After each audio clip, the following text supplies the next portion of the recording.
Hello, everyone. Welcome to Project 24. I'm Adrian. Hope you're all doing well. Uh, First off, I want to start off and acknowledge something right away, just right off the bat. I don't know if you guys heard that new song by Tom MacDonald. He's a very controversial rapper, Canadian rapper. I think he was a wrestler too, if I'm correct. Saw that on his Wikipedia. May not be true, but anyways, holy fuck. That song Fake Woke that he released, sorry, last week. Wow. All I gotta say is wow. Just mind blown. Um that guy has balls, first of all. And he's already got over 2.6 million views on YouTube on that video alone. Like, holy shit. I know he's released some other controversial songs in the past. I listened to like a few of them. I think one was like Straight White Male. I remember that was from like a few years ago. That one again, he caught a lot of heat for that. Wow. Um, all I'm gonna say is that that song is just literally acknowledging what is wrong with the world right now. Um, Again, there's not really an agenda on one side. Um, it's literally acknowledging the problems on both sides of the aisle politically. So, which is good because again, both sides are very toxic right now. So it's good there's just not an agenda on one side. But yeah, guys, I'm telling you, give it a listen if you get the chance. Holy fuck. The guy's got balls of steel. That's all I'm gonna say.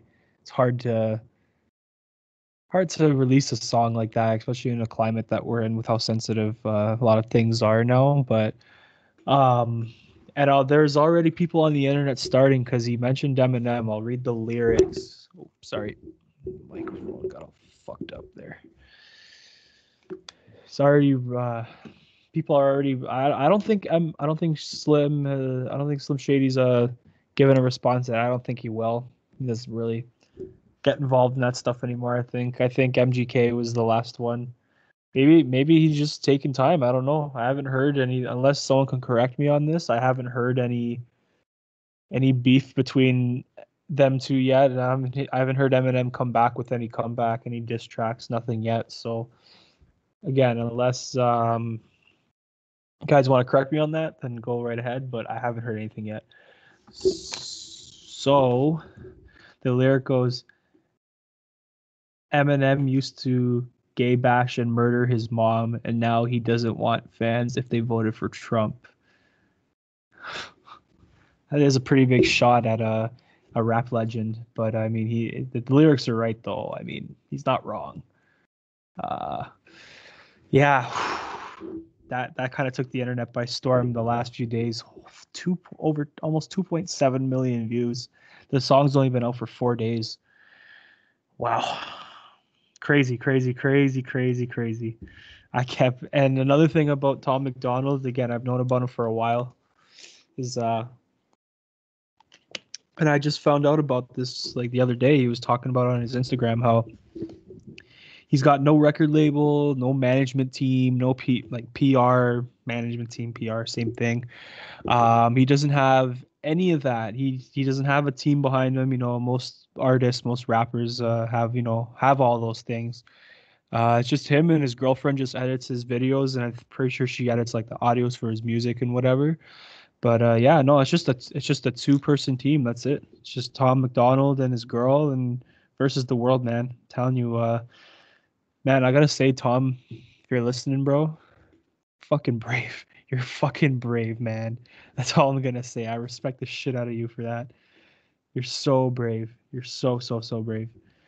Anyways, yeah, I just want to acknowledge that. But yeah, you guys been keeping track. I don't know, kind of we live in Canada, so not really following probably much of the American teams for the NHL. But New Jersey Devils have actually been kind of pretty good this year, I gotta say. And some of their young players that they're developing, they're doing good. I know Jack Hughes has been playing a lot better, which is good. Good to see that. He's been kind of had an off year in his rookie season, but everyone was already calling him a bust. But he's playing good. Miles Wood actually has been. I think he's leading them in goals right now. And Subban. I mean, PK Subban hasn't been amazing for them. He's been good. I'm happy to see that he looks like he's enjoying hockey again. I mean, like realistically, like I can just see that he's enjoying being on the ice again, and he's distraction free. Obviously, no Lindsey Vaughn in his life now. No trophy girlfriend or wife or whatever you want to call it. He's just focused on the grind and trying to win a cup with that team. And yeah, he's stepping more into a leadership role too. I can see obviously him being I think what 31 now. Yeah, 31. He's got to be more in a leadership role as he kind of is more of a seasoned veteran in the NHL now. So shout out to PK and Devils there, what you guys are doing there. Lindy Ruff too. Good job. You guys are pretty good. Doing pretty good. Good things over there. Um yeah, no, good for the Devils. I'm happy the team's kind of had trouble the last little while. Um since they like I mean the year Taylor Hall won the Hart was like the last year I think they made the playoffs or even had any kind of uh compete, I guess, and compared to the rest of the league. But no, I'm happy for them. Realistically, I'm very happy for the Devils. Kind of kind of like them. PK, one of my favorite players in the league, saw him there, so I gotta support my guy there. So yeah, no, it's doing good. Shout out to the Devils again. And remember a few days ago I was talking about Tony DeAngelo with the Rangers. So there's more that has come out of this story. Um, I'm kind of, I said the other day about how, yeah, he's hated for his political opinions, but I'm starting to realize too that it's not just his political opinions. He's a very like troublemaker. He's a big troublemaker. I can tell. Uh, he's been bounced around team to team. I mean, he's got potential, but if you're a troublemaker in the locker room, then yeah, I understand why teams don't want to fucking touch you with a 10-foot pole. So anyways, here's the story. So supposedly, so it's been confirmed to a lot of the sources that him and Georgiev, the goalie, did get into a whole debacle, like a fight after the game on Saturday night. Because he was upset about the overtime goal. I guess like because DeAngelo's pretty garbage defensively. So I mean, Georgia probably has a case. But yeah, no. Apparently they did get into a fight. There was a rumor on hockey Twitter about the fact that he got punched in the face. It was either Georgiev, sorry, or it was rumored to be Chris Kreider.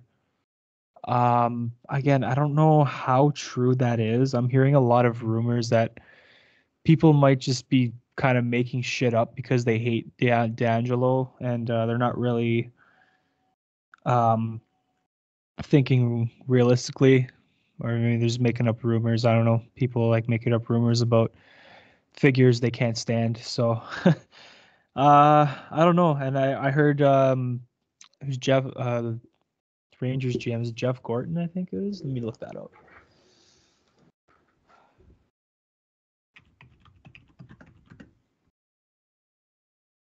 Jeff Gorton, yeah. Yeah, Jeff Gorton. Sorry, I mean I just wanted to be sure. Um, Jeff Gorton basically said that he's played his last game with the Rangers. Tony DeAngelo played his last game with New York, and he was put on. Obviously, he was put on waivers Sunday morning.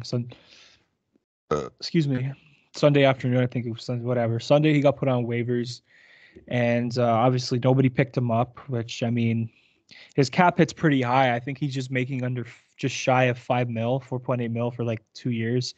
So I mean, it's not a risky contract, but I mean, again, he does bring a lot of offensive upside. But I mean, if he's a problem in the locker room, then I don't think anyone's gonna want to fucking go near him anymore.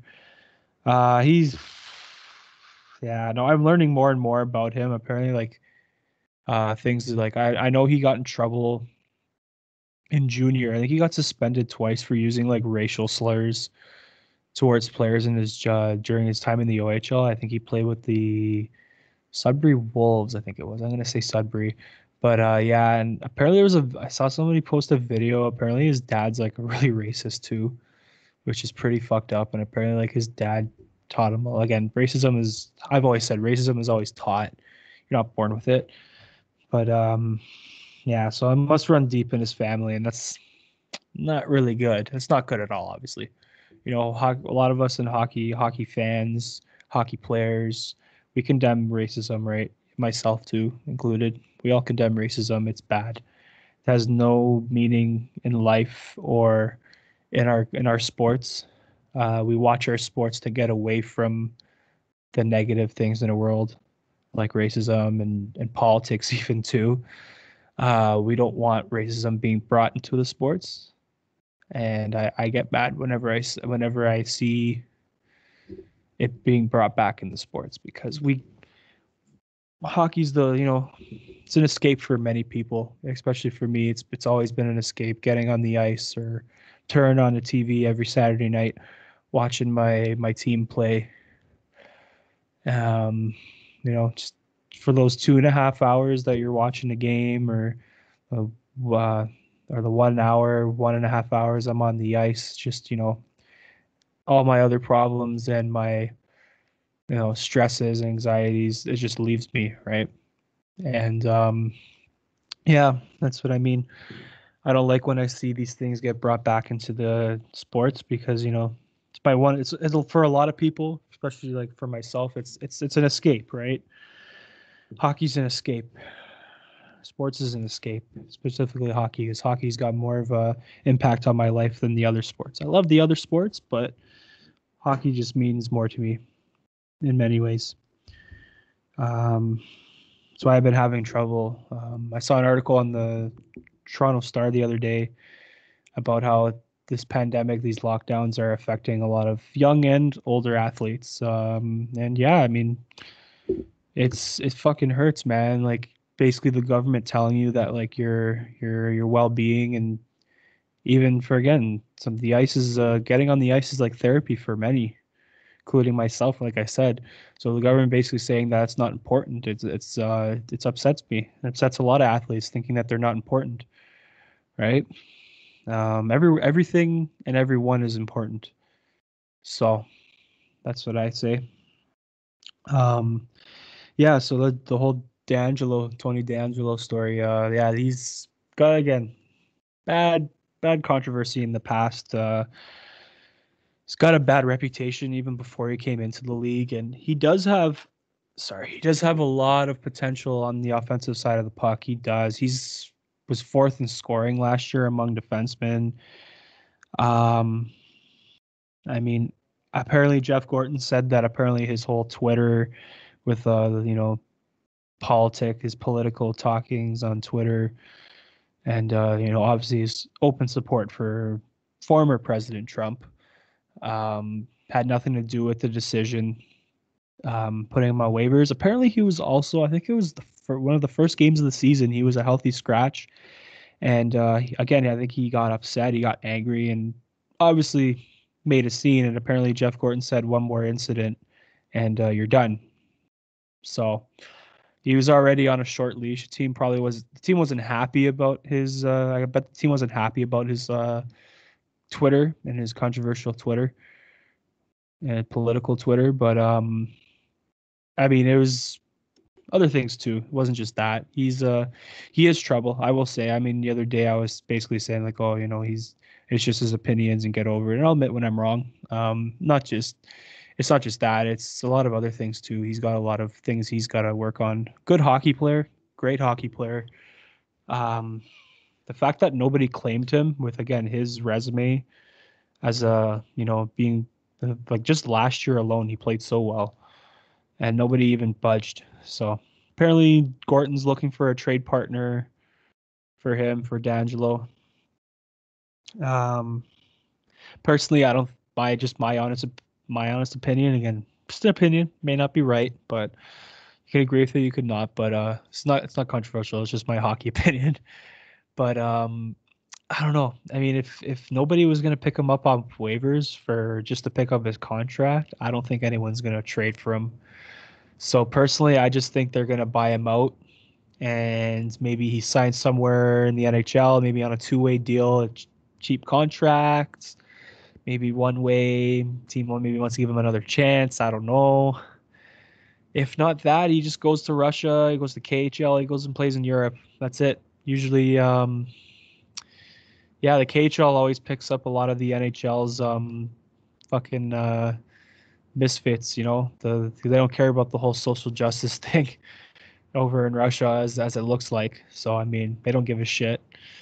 So I mean, yeah, Bill Peters has a job again. Leipzig got a job there. He's playing with a team now. Slava Voinov just fled to the KHL after what happened years ago when he almost killed his wife. For God's sakes. Uh, yeah, that was pretty messed up. There's another one too. Maybe Tony D might go there too, but yeah, I don't know. So that's a pretty bad situation, and there's also another rumor that he apparently, Keandre Miller. Many hockey fans know. I like that kid. He's already showing how good he is. Good young kid, good defenseman. I love him. Just watching clips of him day by day, and I'm starting to love the kid. Um, yeah, apparently on Keandre's first goal, it was against Buffalo a couple weeks ago, I think, against Buffalo, and there was a rumor that he hid the puck. Like Keandre Miller's first goal, he hid the puck. Like DeAngelo took the puck right out of the net, and there was rumors that he took the puck and just hit it because there wasn't a picture posted. Usually, when a NHL player scores their first goal, the team's social medias post like the picture right after the game. Oh, congrats on the first goal. You know how it is. It was just people thought it was weird, but I think that rumor got debunked, and apparently DeAngelo gave it right to the training staff. So that's good. At least he wasn't being an asshole on that. But yeah, no, that's a weird situation. How one guy can just completely ruin a dressing room. It just takes one guy. It's crazy. He, yeah, he's trouble. He's trouble.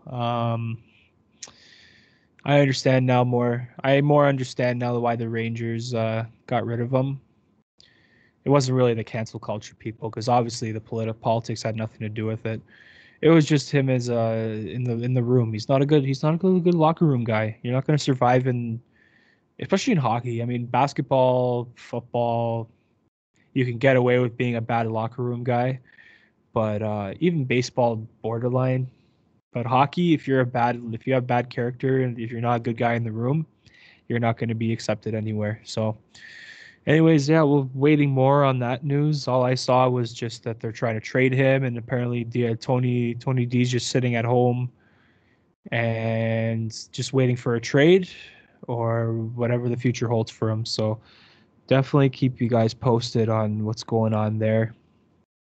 As the week goes on, maybe we might get more news, but we'll see.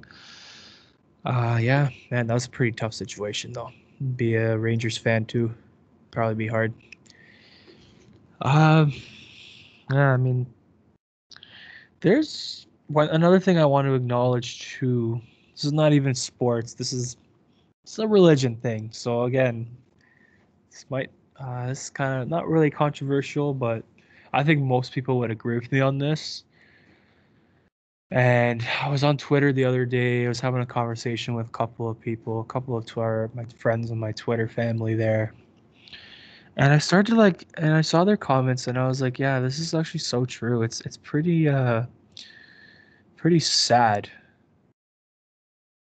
But one thing I've started to realize, my family, we're pretty devout Christians. I mean, some of my other family members are way more devout than me. I won't be like, I'm not going to turn around and say like I'm this godly person. I mean, you hear my podcast, I swear a lot, but you know, I believe in God. I don't want to start shoving down a religious agenda down anybody's throat. But I'm spiritual and I believe in Jesus. But anyways, one thing I don't really like, and again, one of my Twitter friends brought this up, is put it in like basic terms, like I don't like that religion, like my religion, Christianity, especially Christianity, is being used to like make money now.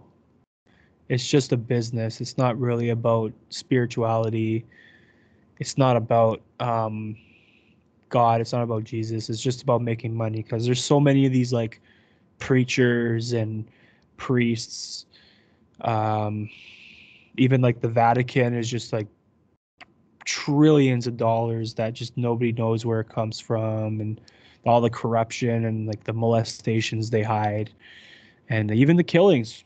There's even theories that they're behind killings of certain public figures, and I don't know, don't really want to go into that, but like, I mean, it just bothers me that it's just being used to make money. There's no ethics anymore with that. It's just a money making thing. Like, I remember years ago, my dad used to be like every morning he would watch on his iPad. He would watch Joel Osteen, and he'd have his like YouTube channel and his videos. And at the time, Joel Osteen seemed like a decent guy, good man, man of God.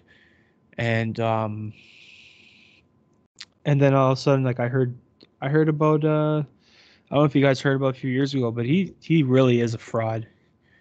Um, it was during 2017. It was during Hurricane Harvey in Houston there, and obviously he's from Texas. I think he's from Houston actually, if I'm correct. But he refused to like shelter a bunch of hurricane victims in his church. He had like this big church with seats like over 16,000 people. Like that is a lot of people. Come on, you're telling me you can't? And you're about this whole like loving and love thy neighbor, and you're teaching people. You're supposed to be teaching people, to help each other, help others out, help love thy neighbor, which is what the message I always get whenever I go to church, and what the priest always says whenever I go. I haven't been in a while, but yeah, but this guy's a fraud. He didn't want to house these people and just makes money. He's worth so much money too. Drives around in a nice Ferrari, and it's like it's disgusting. It's really disgusting. And there's so many, even in here, like there's so many or church organizations that are just they're just money making pits. And it's just disgusting. Like Jesus would legit hate these people. Like Jesus would hate these people. God would hate these people. It's disgusting that they're using this as to make money. Um, it's frustrating. That's why I think the whole institutionalized religion, a lot of it's very um, I don't really like it. I never really have. Um, just the politics behind it and the money and the corruption even too. It just bothers me. And yeah, I just want to get that off my back because I felt it for a while, and it just gets me so mad. Um, People are taking advantage of um, Jesus like that, and yeah, very very frustrating stuff. Again, I wasn't trying to shove any kind of religious agenda or rhetoric down anybody's throat. I just wanted to get that off my mind, and how it's very unethical. People just using it to make money, and a lot of these places don't pay taxes on top of it. A lot of these church organizations and churches, they don't pay taxes. They get tax breaks. I think they should start getting taxed because I mean, if they're making so much damn money, then why do they get tax breaks, right? So yeah, they should be paying taxes. Um, I mean, a lot of that money that they make does go to the Vatican, and that's the whole other issue, right? So it's just like the Vatican's the big problem. The Vatican really has to go. I'm like so for that.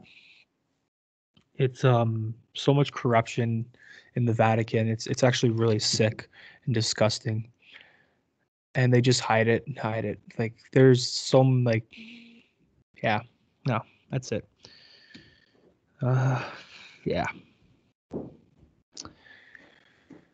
Have you guys I don't know if you could, for again all the hockey fans out there, maybe non-hockey fans, but check out this documentary. I watched it on Sunday night. I was watching this documentary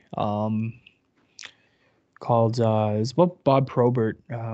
He was a heavyweight goon for the Detroit Red Wings for years there. They made a documentary about his life, and obviously interviewed the people around him, his family, his teammates, and it was really good. It's actually very like kind of dark and intense at times, most of the time. Um, it was a very good documentary. I gotta say, Amazon Prime, first of all, shout out to Prime Video. You guys got some good hockey documentaries. You got the Rich Clune one, the Grant Fuhr one, so I gotta watch those next, and I'll definitely analyze my thoughts on those maybe in future. But man, I didn't realize like for years I remember like the whole narrative about Bob Probert was that he was like this thug and he was like this bad man, and the media, the hockey media made him look like this really bad person, which I mean, he made a lot of mistakes, and he did have his own issues, but I mean, he wasn't a bad man at the end of the day. A lot of people know, a lot of his teammates know that. It's very sad actually watching that documentary because alcohol and cocaine addiction really took over his hockey career, his life too. And again, obviously, he had countless head injuries, CTE in his brain, and um, yeah, it's very sad to see him just fall apart like that. In the documentary, I mean, obviously, I was too young to watch Bob Probert fight, fight, and play. I mean, he was already retired by the time I started really getting into hockey. Um, but yeah, he was very loved by everyone. I gotta say too, like Steve Eiserman, always shout out to him for always like having his back. Stevie Y always had his back. That's a true leader. A lot of the teammates turned their back on Bob, as his cocaine addiction and his alcohol addiction started getting worse. Stevie Y never said anything bad about him. Always had his back, on and off the ice. I mean, on the ice, he had Stevie Y's back. Nobody was touching Iserman or there any other stars if Bob was in the lineup. Proby was in the lineup there. Nobody was touching them. That's the thing that the NHL is missing now. That's why a lot of these star players get hurt because they don't have guys like Probert and Ty Domi, and Stu Grimson and even George Parros, so guys like that. That you knew that they weren't going to touch. No one was touched. Sean Thornton was one of my favorite goons back then too, heavyweight goons.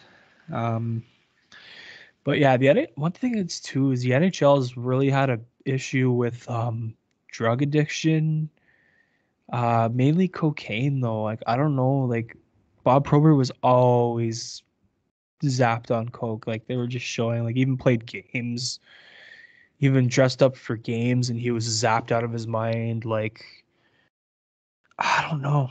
Uh, Grant Fuhr was another one who had a serious problem. He missed time. He went to jail too, I think.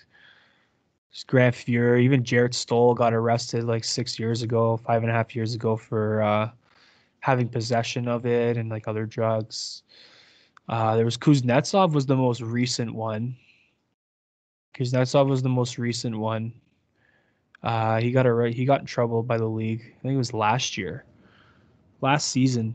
He missed like a couple of games in the beginning, and he lied about it too because there was a video that surfaced of cocaine on like a hotel table, and he said he had nothing to do with it, and then they found out he was doing it and stuff. And problem is too, like again, like I've said, I've tried that drug before, and again, it's a good party drug. Again, I'm not influencing anybody to do it because it will fuck you up. Like the next day feels awful. It'll ruin your health. Um, it's a good party drug. And again, these guys make a lot of money as it is. These obviously athletes do kill a lot of athletes, and like and a lot of public figures, a lot of movie stars too, singers. They all do it because again, they always say it's a rich man's drug. Um, yeah, I remember Paul Beeson had actually said this quote, and he said, "Cocaine is God's way of saying that you have too much money." Right? So, um, it's very dangerous too. It's ruined NHL careers. It's ruined people's lives. I've seen it ruin people's lives. Even in hockey, like Jarrett Stoll, for instance, when after he got in trouble, because he was probably doing it for a while, and then drug charges started, and he got charged and got in trouble, and he wasn't the same anymore.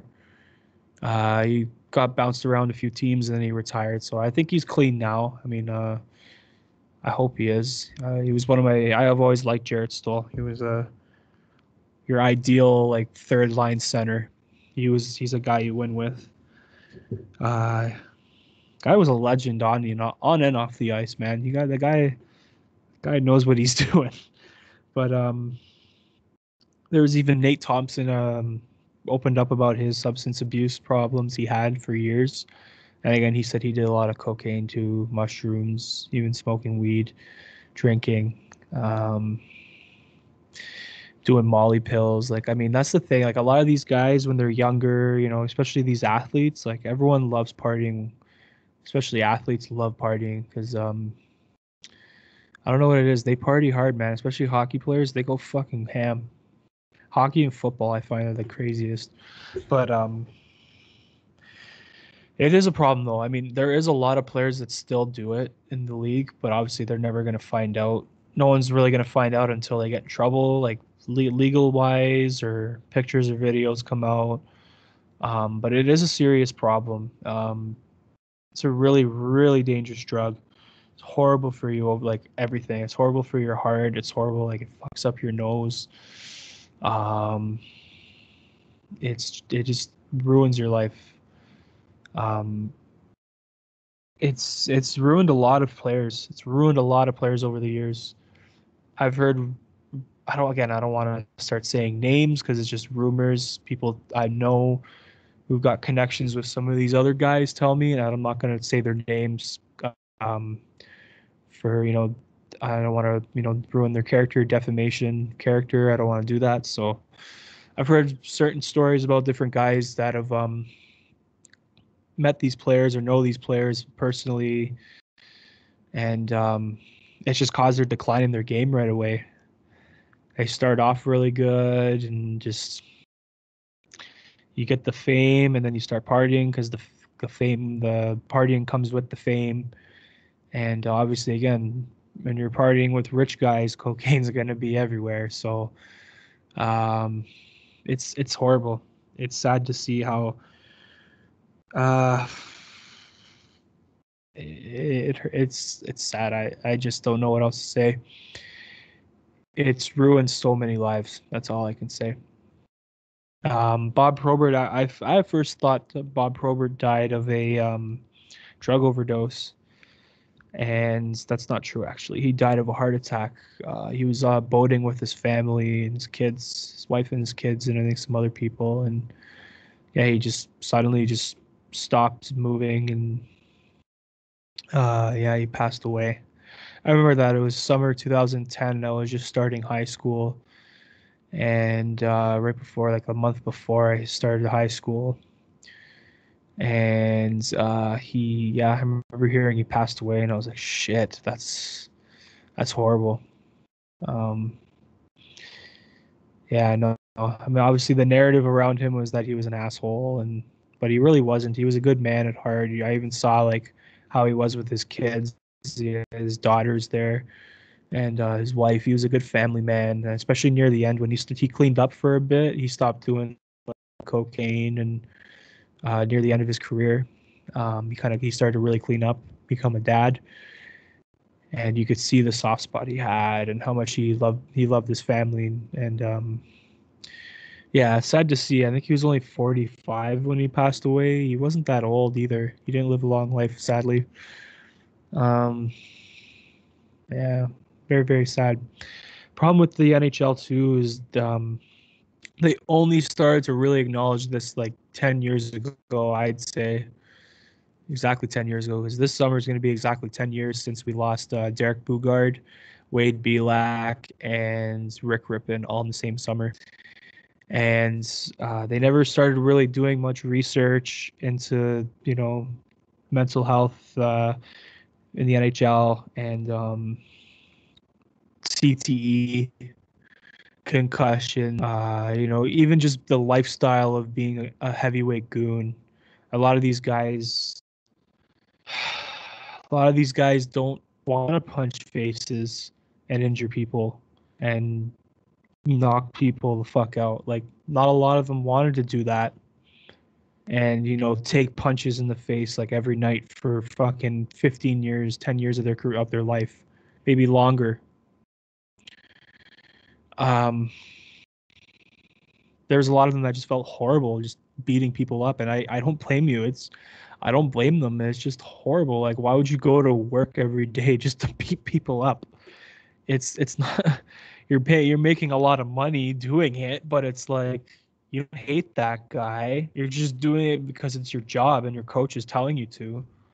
But like you don't want to injure the guy. And then a lot of the cases that it happens, right? It was hard. It was more the science and the people started more opening up about being a heavyweight goon in the NHL. And it's good and the game's kind of stepped away from the whole goon thing.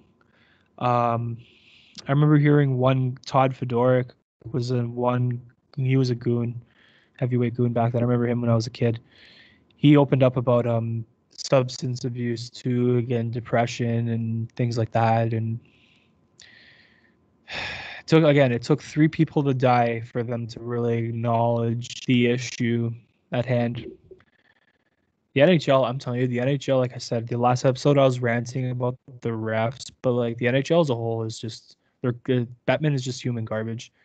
He doesn't care about these guys. I mean, none of the commissioners really do, to be completely honest with you. None of the commissioners do, but Bettman's the worst because look at all the guys that are dying from mental health and suicide. I mean, and just brain damage and just their lives after hockey. A lot of them are fucked and horrible. They can't live a good life after, and they get into drugs, and even during their careers they do drugs as an escape, right? Because the league doesn't help them. Um, it's hard, man. It hurts. It hurts to see a lot of these guys. They're people say, whatever. They make a lot of money. They just get over it. But no, like even if you're poor or you're rich, like like them, they're rich, but they're still a person. It's still a human life. Somebody's son, somebody's brother, somebody's husband, somebody's boyfriend. Like you don't want to see people go through that. And you see a lot of the times too when the fights happen, a lot of them they don't even want it. They're not even angry at each other. They just say, hey, look at each other face up and say, hey, want to go? Yeah, okay, good luck, because that's a lot of them what they got to do to stay in the league. And it's hard. It's horrible because if you don't, the coach tells you, I don't want you doing anything. I don't want you back checking. I don't want you forechecking. You're just on the ice right now. You're gonna have a tilly with that guy, whoever it is, and you gotta fight him. That's it. That's the only thing and that's what kind of like how can you enjoy your career? How can you enjoy playing a sport? Playing a sport if that's all you're doing, it wears down on you emotionally, physically, mentally, like whatever you want to say. Like it's horrible. And then again, that's why a lot of them get into those things.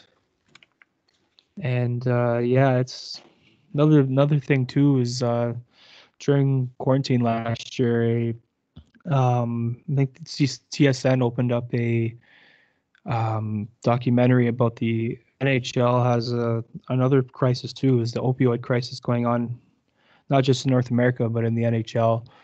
A lot of these players take these heavy painkillers whenever they get injuries. And again, it's caused decline over the years for a lot of these guys. And it's sad. mean, it happened to a lot of the physical players too, right? Because those are the ones that get the most injuries, and uh, it's again, nothing's gonna happen with this. It took the NHL decades to do something about the CTE, the whole heavyweight goon thing. It took 3 people to die, 3 suicides to for them to change the culture of the league. Um, with this, I'm telling you, it's just this is the way our society works in so many ways, not just in sports, but like when it comes to politics, like making rules and laws, um, even in companies or corporations or whatever, you name it. It takes people to die in order for things to change for the good. Screwed up and how fucked up that sounds is the truth. Somebody has to die in order for things to change in our society. Like look what happened. Like for example, this isn't sport related, but 9/11. Like there was no airport security back then. It took 3,000 people to die for um for things to change, for keep people safe. Like people have to die for things to change, and it's probably what's going to happen in the NHL eventually. But unfortunately, is these team doctors are going to keep subscribing these pills, and one of these, God forbid, I hope it doesn't happen, but one of these guys is going to OD, and then the NHL doesn't want to be responsible, and that's all it comes down to. The NHL doesn't want to be responsible. All these leagues, they don't want to be responsible for those kind of things. So that's why they're only gonna change if those things happen. God forbid nobody dies, but it's that's the only way. Even like the drug problem and like the cocaine problem in the NHL. Like yeah, they make like rules. Obviously, it's an illegal drug. You can't obviously um you can't obviously use it or carry it on you like it's an illegal drug. But like God forbid one of them overdoses on it. And not gonna actually crack down on it. They say they do, but they don't. Um, yeah, the NHL is the last I'd say the last 10, 11 years. I'd say they've started to be exposed for how disgusting they can really be and how disgusting Bettman is. I actually cannot stand that guy. He's such a scumbag. He treats his players like shit, and they all hate him. They all can't stand him. I've got kind of, again, like I don't want to name names because for defamation of character, but there's guys that have, I know some hockey players here and there, and they know guys, and we talk, and they've told me, yeah, they can't stand, like, there's not a single player that likes Batman, not a single player. So again, NHL, Bettman, Donald Fair, if you're still hanging around, I don't even know, and I don't really care, but to look after your players. Look after your players. Make sure they're staying sober. They're not getting into trouble like that. Make sure they get the help they need physically and emotionally. And yeah, that's it. Just look after your players because without those players, you have no league and you have no revenue.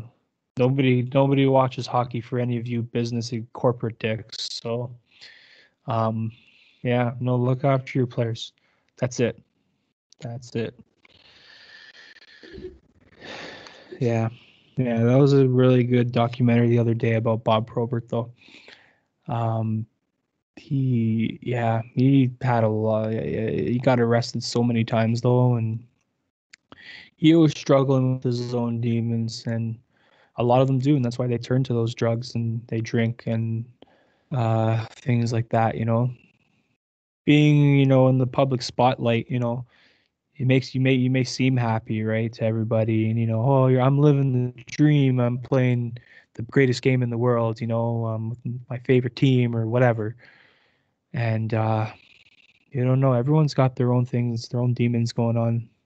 Things happen before their life in hockey that affect them. So Proberts, I think it all went downhill when his father passed away. Bob was 16 years old when his dad passed away. the week before he went to go play junior hockey in the OHL, I think it was, and yeah, I think that's started a lot of it. So yeah, no, definitely players the NHL. If you guys got your own problems like that, your own drug problems, cocaine's really bad, dangerous. So get help if you do. Not just NHLers, everyone in general. Just get help. It's good. You'll clean up your life. You'll be happier long term. Anyways, this is Project 24. Like and subscribe to our channel, like our video, and we're signing off.